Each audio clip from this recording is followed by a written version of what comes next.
Hey people, today I'm going to show you an interesting way of making super crispy French fries. Let's get going. Alright, we have our potato out. It's a big russet potato. Russet potatoes have a lot of starch in them that gives them the ability to get super crispy if we do it right. First thing, I'm going to just peel this potato skin. Now you don't have to peel the skin. If you like skin on your French fries, you can just leave it on, but I prefer the skin to be off. Alright, now that I've cleaned off my workstation, my next step is I'm just going to square off this potato just because I don't want any round ends in my fries.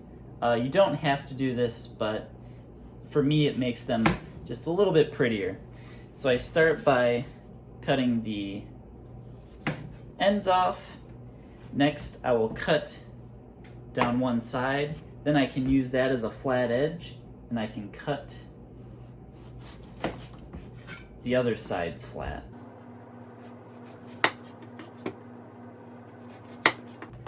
Now we have this nice rectangular prism shape. And we can save these potatoes for like morning hash browns, so these will not go to waste. Now I'm gonna cut the potato into the fry shapes that I want. Now I don't want fries as long as this potato. I'm gonna cut it down the middle. And I want these to be pretty thick, so I'm actually going to cut this into thirds. Now you can cut your potatoes into whatever shape French fry you want.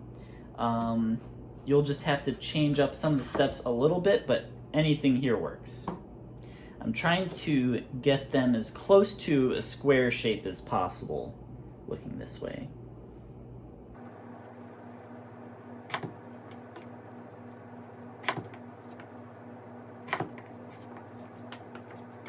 Now after those fries are cut, we're going to want to get them into some cold water.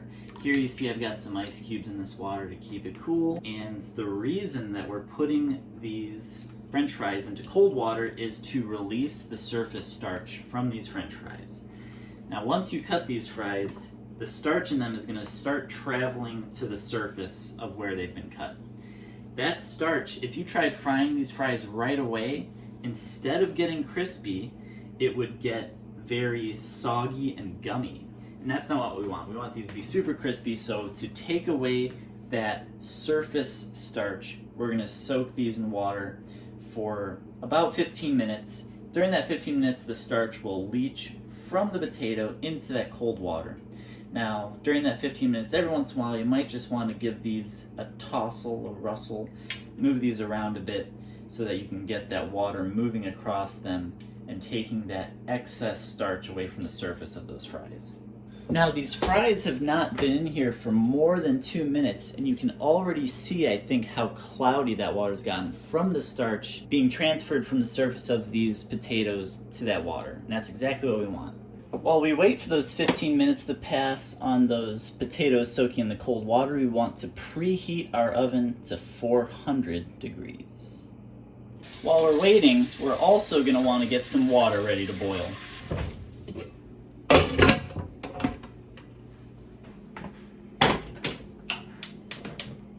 Alright, we're playing the waiting game here for a little bit. Probably 10 more minutes letting these fries soak in the cold water, and probably 10 more minutes for this water to start boiling.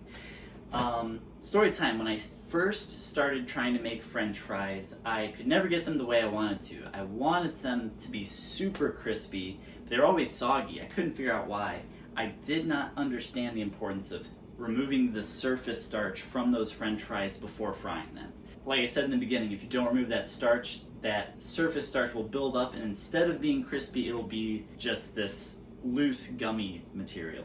So you don't want that. You want your fries to be crispy. So first step, we're soaking them in this water to release that surface starch. The next thing we're going to do is put them into the boiling water for 5 to 10 minutes. Depending on the size of your fries, if they're smaller, you'll want to put it in for 5 minutes. If they're bigger, maybe closer to 10 minutes. You don't want the fries in there so long that they start falling apart, but you do want them to be mostly cooked. Another thing you get from putting the fries in the boiling water is the surface of that fry will get these kind of cracks and crevices that will create more surface area on that fry to get crispy once it's fried. This is my cooking buddy, Cedric. He's a very angry boy. He loves to watch me cook and walk between my legs so that I can trip and fall. Alright, now that my water is boiling, I'm going to get these fries in here for about 8 minutes. I'm going to give the pot a little swirl to make sure none of the fries stick to each other. While the potatoes boil, I'm going to preheat this pan in the 400-degree oven.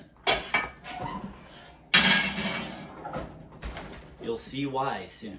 Time is up on boiling these potatoes, so I'm going to check one of them to see if it is the right doneness that I want.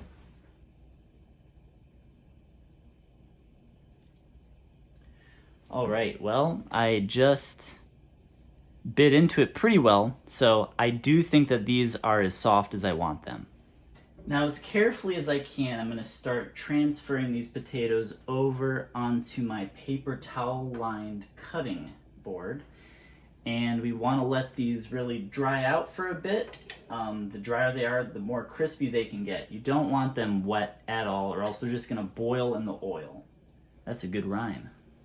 Alright, we're going to let these dry off and cool off for about 5 to 10 more minutes. Alright, these have been cooling off and drying out long enough. I'm going to get that preheated pan out of the oven. Now that this is preheated, I'm going to slowly and carefully drizzle oil into this pan until there's a light coating over the full bottom of it.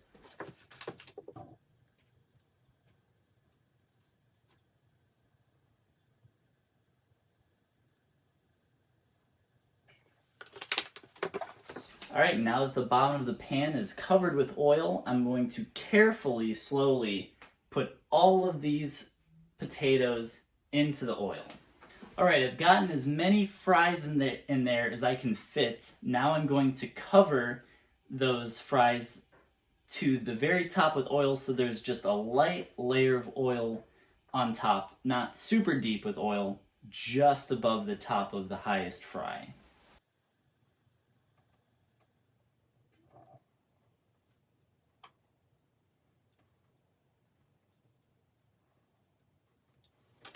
Now I'll put this pan in the oven for 20 minutes to start.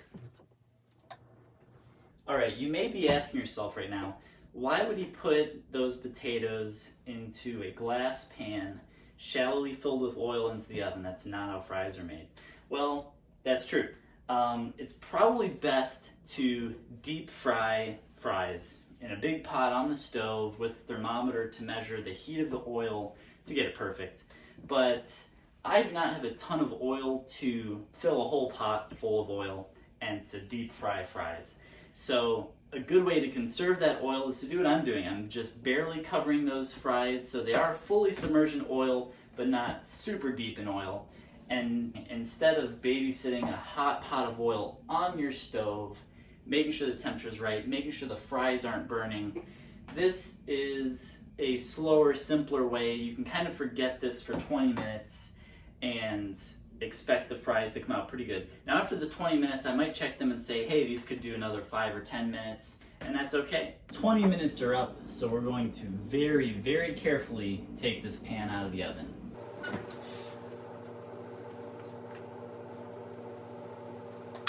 Alright, these are not quite as done as I need them. I'm actually going to put these in for another 10 minutes.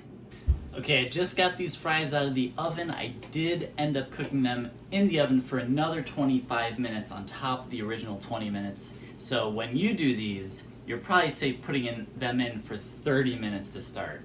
And these are looking amazing. Now I'm going to get all these fries out into this paper towel lined bowl so that I can drain off all that oil. Here we go. I'm going to give these a little shake. And I'm going to season them with some salt. Alright, gonna dump them off the paper towels. Gonna give them a quick mix. Wow, you can tell how crispy those are by the way they sound. Alright, after letting these cool down for a couple minutes, I think I can finally try one without burning myself. Here is a good looking fry.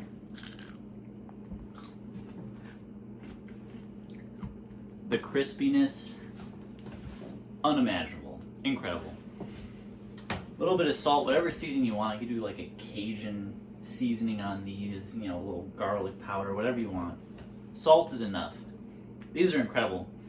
Now they're very high effort, so if you want something quick, you'll have to watch another video from someone else. Alright, I hope you enjoyed this video, I hope you learned something, and I hope you try out this method of cooking French fries. It takes a long time, but it's seriously something special. So please, if you enjoyed this, like the video, and subscribe to my channel for more interesting ways to cook things. You can also see my cat more often.